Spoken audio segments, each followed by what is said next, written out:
भाई बहनों को मेरा प्रणाम। ओम भूर्भुवः स्वाहा तत्सवितुर्वरेण्यं भर्गो देवस्य धीमहि धियो यो नः प्रचोदयात्। ओम गुरु ब्रह्मा गुरु विष्णु गुरुदेव महेश्वर गुरुदेव साक्षात् परब्रह्म तस्मै श्री गुरुवे नमः।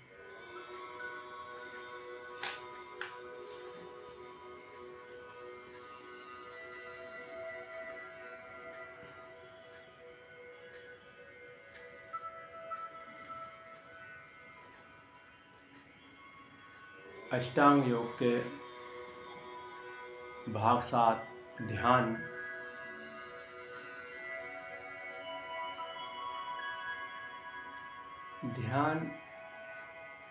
ही जीवन का मूलभूत आधार है और वही हमारी पूर्णता है। ध्यान से व्यक्ति का महानता के शिखर पे आत्मिक हो या भौतिक हो, शारीरिक हो या मानसिक हो, हर जगह ध्यान की जरूरत पड़ती है। ध्यान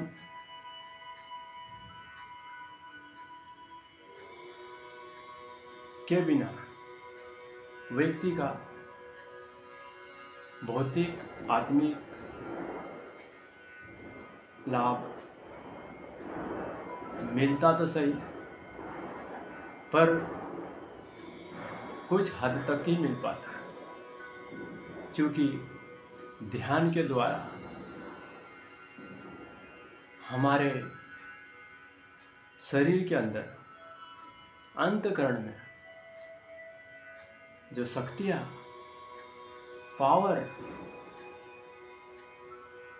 5 कोश, 6 चक्र, ग्रंथियां, अतीन्द्रिय क्षमताएं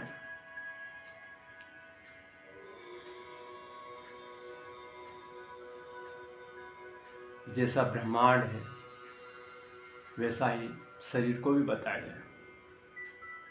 यत् पिंडे तत् ब्रह्मांडे, ब्रह्मांडे तत् पिंडे। यह सिद्धांत के आधार पे आत्मा, परमात्मा, ईश्वर का अंश मानव होने के कारण ईश्वर में जो पावर और शक्ति वही जीव में बताई गई, मानव शरीर में बताई गई। देवता भी इसी उद्देश्य की पूर्णता के लिए बार बार मानव शरीर मुक्त आत्मा होने के उपरांत भी बार बार मनुष्य का शरीर का रूप धारण करते हैं। क्यों? कि इस शरीर में रहते हुए अतीन्द्रिय क्षमताओं को जागरण कर अखंडानंद का, परमानंद का सुख लेते रहते हैं। और मानव शरीर की जो पावर और शक्ति के बदौलत ही व्यक्ति महान कार्य करने में समर्थ होता है। शर्त है कि व्यक्ति इसके ऊपर कितना ध्यान देता, कितना अंतमुखी होता। बाह्यमुखी और अंतमुखी 2 सिस्टम यहाँ पे, जिसे कहा गया कि मनुष्य शरीर एक मकान है जिसके 10 दरवाजे हैं। जो दरवाजे बाहर की ओर भी खुलते हैं और अंदर की ओर भी। क्योंकि हमारी अज्ञानता, नासमझ या जानते हुए भी हम ध्यान नहीं देते और इस मकान का दरवाजे बाहर की ओर खुलते रहते और बाहर की ओर खुलने से जो हम लाभ लेना चाहिए वो लाभ वही उसी चक्कर में काम, क्रोध, लोभ, मोह, अहंकार, राग और द्वेष आदि इन पचड़े में पड़े हुए रहते, इन बंधनों में पड़े हुए रहते। कारण अज्ञानता। भव और बंधन से मुक्ति दिलाता हमारा ध्यान। ध्यान आत्मा का परमात्मा में, लघु का महान में, व्यष्टि का समष्टि में, प्रकृति का पुरुष में सहयोग कराता ध्यान। और सहयोग होने पे ही हमें लक्ष्य की ओर पूर्णता मिलती है। ध्यान बाह्यमुखी, ध्यान अंतमुखी। कथा पुराणों में आता है कि एक व्यक्ति 100 का नोट लेके चला घर से, दिन भर बाहर मित्रों के यहाँ बाजार में यहाँ वहाँ घूम फिर के शाम को जब आया तो अपना कुर्ता पजामा निकाल दिया। उसके बाद में हाथ मुंह धो के जब घर में आया खाना वाना खा के तो जेब को टटोलने लगा कि मैंने 100 रुपया जो लेके गया था वो कहाँ है। 100 रुपया नहीं मिलने पे हाय तौबा मचाने लग जाता, घर वालों पे डांट डपकार चालू हो जाती, चिढ़ने लग जाता। घर वालों के तक मेरे पैसे कहाँ गए, किन्ने निकाले। घर वाले ऊपर से जवाब देते कि हम, वो कहते हमने नहीं निकाले, वो कहते हमने नहीं निकाले। बड़े घर में कलह उत्पन्न हो जाती। जब व्यक्ति शांत चीज से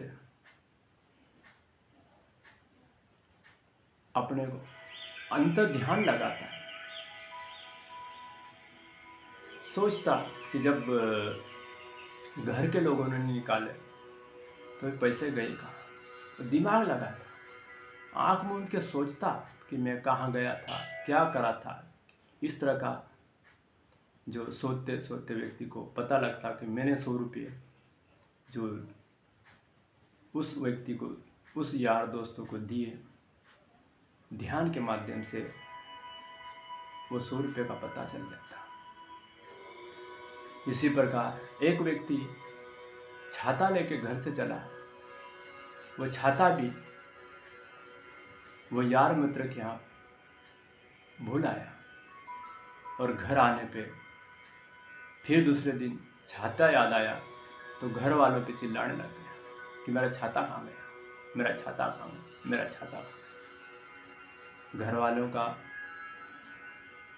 वही जवाब रहा कि छाता है, आप कहीं भुलाए होंगे, हमने आपका छाते को हाथ नहीं लगाया। घर में फिर वापस झगड़े की स्थिति नौबत आ गई। तो व्यक्ति ने पुनः अपने एकांत में जाकर सोचने लगा, विचार करने लग गया, ध्यान करने लगा, अंतमुखी होने लग गया। अंतमुखी होने से उस व्यक्ति को छाता का पता चल गया कि मेरा छाता मेरे यार मित्र के घर में भूल आया। ध्यान वह प्रक्रिया है कि भूली हुई चीजों को ही याद दिलाता है। ध्यान की एकाग्र मन को निगृहित करता है और निगृहित मन से ही कुछ महत्वपूर्ण कार्य हो सकते हैं। हल्का फुल्का तो बेमन से व्यक्ति काम कर लेगा, उसका जीवन यापन गृहस्थी जैसे वैसे चल जाएगी, किंतु महान श्रेष्ठ कार्य करने के लिए मन को निगृहित मन के ही द्वारा कुछ महत्वपूर्ण कार्य होते हैं। और जो महत्वपूर्ण कार्य करेगा वही समाज के लिए, राष्ट्र के लिए, धर्म के लिए कुछ महत्वपूर्ण होगा। यदि डॉक्टर का मन निगृहित नहीं होता तो वह ऑपरेशन सफल नहीं होता। डॉक्टर किस किस प्रकार के ऑपरेशन करते थे, छोटी छोटी बीमारियों, छोटी छोटी नस को ध्यान रखना पड़ता है। हमारे अंग अवयव महत्वपूर्ण रहते हैं। कोई आँख के डॉक्टर है, कोई कान के डॉक्टर, कोई हृदय के डॉक्टर है। चूँकि डॉक्टर का अपने मन को निगृहित करके ऑपरेशन करता, ऑपरेशन सफल हो जाता। ये कारण हमारे मन की एकाग्रता, एकाग्र मन से ही महत्वपूर्ण। मन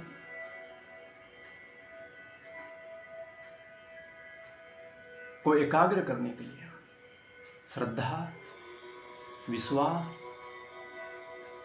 की लगी हुई समग्र संपूर्ण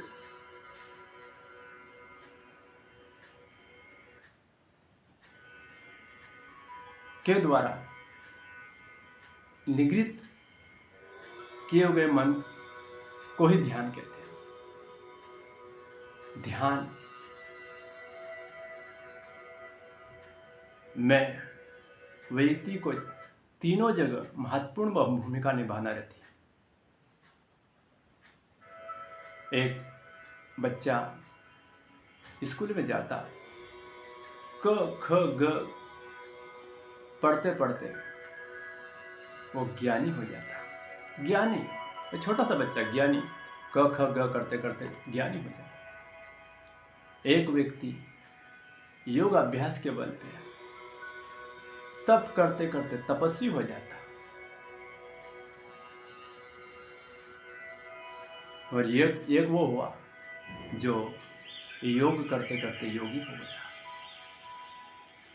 ज्ञानी, तपस्वी और योगी, ये तीनों में, तीनों धाराओं में एक ही फार्मूला कार्य करता, ध्यान। ध्यान मन का निगृहित किया हुआ कार्य ही सफलता की ओर ले जाता। क घ पढ़ा, किंतु उनका ध्यान, मन निगृहित था, और निगृहित होने के कारण व्यक्ति ज्ञानी हो गया, क्योंकि निगृहित मन के द्वारा उसने वस्तु स्थिति को, किसी चीज को सही सही प्रकार की जानकारी होना ही विज्ञानमय कोश है। विज्ञानमय कोश, विज्ञानमय कोश तक व्यक्ति, ज्ञानी व्यक्ति पहुंच जाता। विज्ञानमय कोश में पहुंचने के लिए मन को निगृहित करना पड़े, तब तितिक्षा, यह भी निगृहित मन के बदौलत ही होती है। निगृहित मन यदि नहीं होगे तो व्यक्ति तब तितिक्षा नहीं कर पाएगा। योग, योग, योग अभ्यास, योग अभ्यास भी हमारे निगृहित मन के ही द्वारा संभव होता। ध्यान मन को निगृहित करने का एक साधन मात्र है, और ध्यान ही मन को निगृहित कर सकता है। ध्यान के ऊपर व्यक्ति को गंभीरतापूर्वक विचार करना चाहिए। गुरुदेव पंडित श्री राम शर्मा ने ध्यान के ऊपर बहुत प्रकाश डाला गया, बहुत जोर दिया गया। इसमें ऋषि मुनियों का तर्क वितर्क, मेडिकल कॉलेजों के डॉक्टरों का, यह वैज्ञानिकों का शारीरिक रूप से, मानसिक रूप से, आत्मिक रूप से तीनों प्रकार का ध्यान प्रभावित किया था। निरोगता दूर होती है ध्यान के माध्यम से। यह अगले चैप्टर में मैं आगे बताऊंगा आपको कि ध्यान कौन से डॉक्टर ने, कौन से वैज्ञानिक ने और कौन से ऋषि ने ध्यान के माध्यम से किस प्रकार हमारे ब्लड प्रेशर, हृदय रोग पे किस प्रकार हमें यहाँ तक कि ध्यान के माध्यम से असाध्य रोगों को भी ठीक करने का प्रयोग बताया गया है।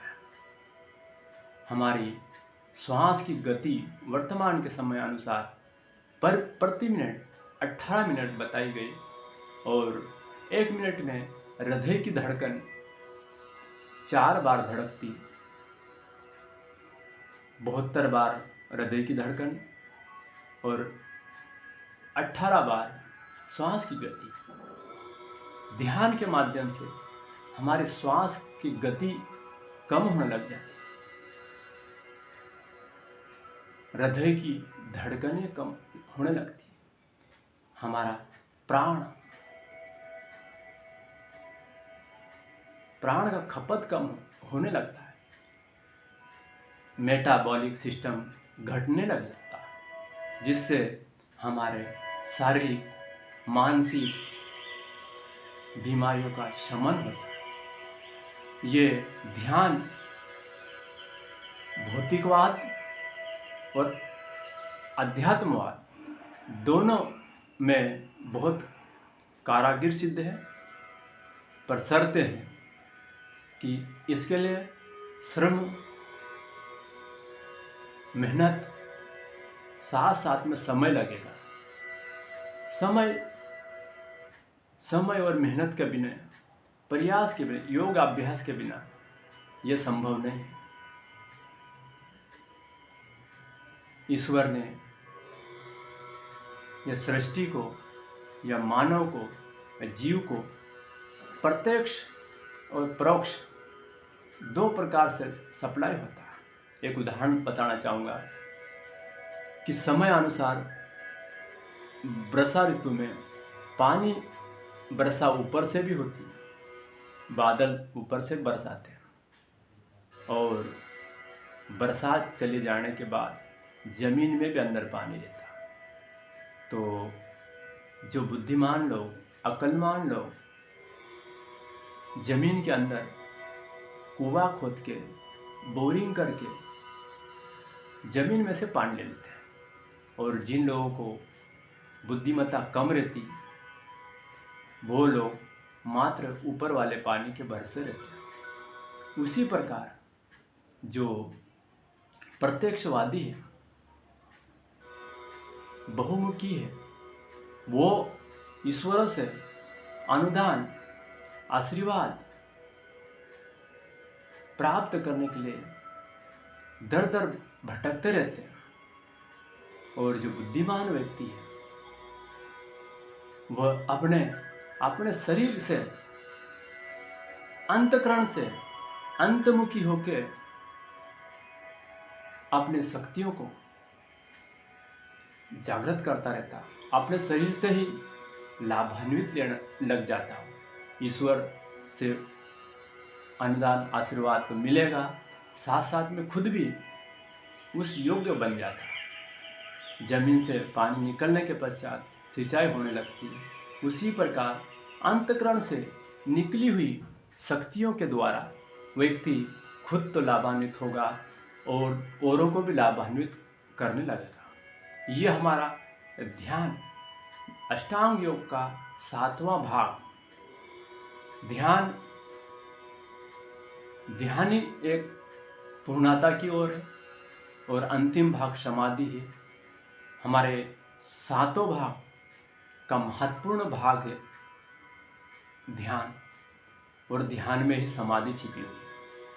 यदि ध्यान को यदि हमने सही ढंग से इसका नियोजन कर लिया, इसके बारे में जानकारी प्राप्त कर ली,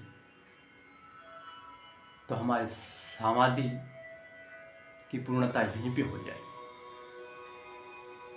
ये हमारे ध्यान ध्यान के बारे में मानव को यदि उन्नति करना हो, लाभान्वित होना या औरों को भी लाभान्वित यदि करने का यदि लक्ष्य हो, तो ध्यान मानव जीवन की पूर्णता प्रदान करेगा।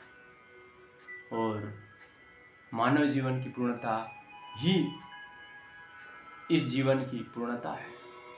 भाई बहनों, ये मानव शरीर नश्वर है और नश्वर शरीर का कोई ठिकाना नहीं है। यह शरीर का कब क्या हो जाएगा। मिट्टी की काया पंच तत्वों से बनी हुई, पंच तत्वों में मिल जाएगी। मेरा हन्य तेरा, इसी अज्ञानता को मिटा के हमारे आत्म कल्याण, लोक कल्याण का इस जीवन की उपयोगिता को महत्व देने का प्रयास करें, तो ही हमारा जीवन की महानता उपलब्धता रहेगी। ओम शांति।